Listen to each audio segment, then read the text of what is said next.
At the very edge of Maplewood Park stood an enormous oak tree.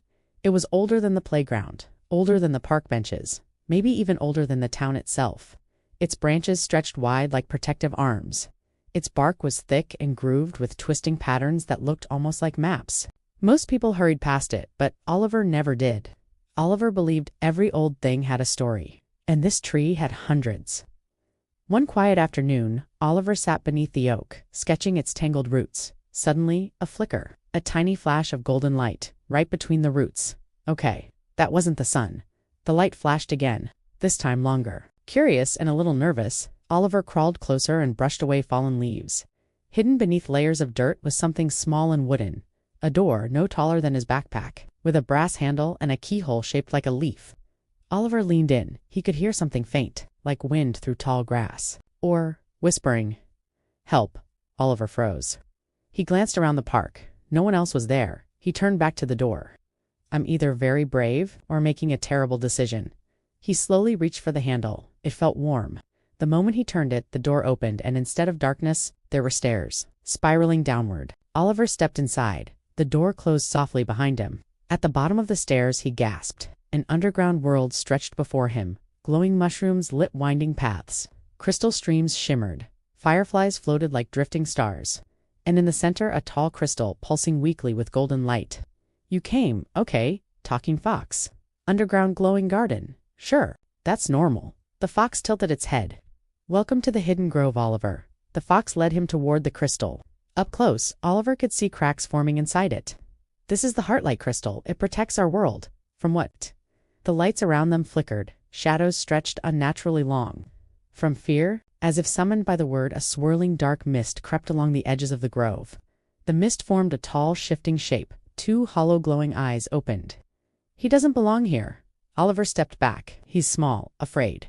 He can't help you. The words felt heavy in Oliver's chest, because part of him believed them. I don't know what to do. The fox stepped beside him. Bravery isn't knowing what to do. It's choosing to stand anyway. The shadow grew larger. Whispers filled the air. You'll fail. You'll make it worse. You should run. Oliver's heart pounded. His legs wanted to move. Toward the stairs. Toward safety. But then he remembered something.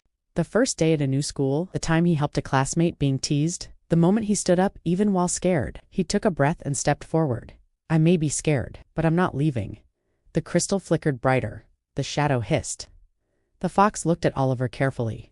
The crystal shines strongest when courage and kindness meet. Kindness. The shadow suddenly split, creating smaller dark shapes that circled frightened woodland creatures nearby. Tiny, glowing rabbits. A trembling bird. They were frozen in fear.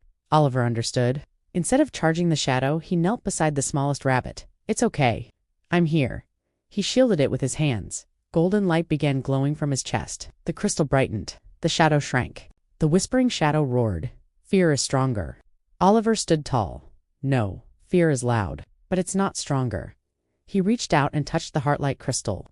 Light exploded outward in a brilliant wave. The shadow dissolved into sparkles of fading mist. Silence. Then the grove burst into color. Flowers bloomed instantly. Streams shimmered brighter. Lanterns glowed warmly. The creatures cheered. The fox approached him. You reminded the Heartlight what it means to be brave. I was terrified. That's why it worked. The staircase appeared again, glowing softly. Before leaving, the fox placed something in Oliver's palm. A tiny golden leaf-shaped key. The door will open whenever you need to remember. Oliver stepped through the door and found himself back in Maplewood Park. The oak tree stood silent and ordinary, except the leaf-shaped key glowed faintly in his hand. He looked at the tree and smiled. I'll be back. The wind rustled the branches as if answering.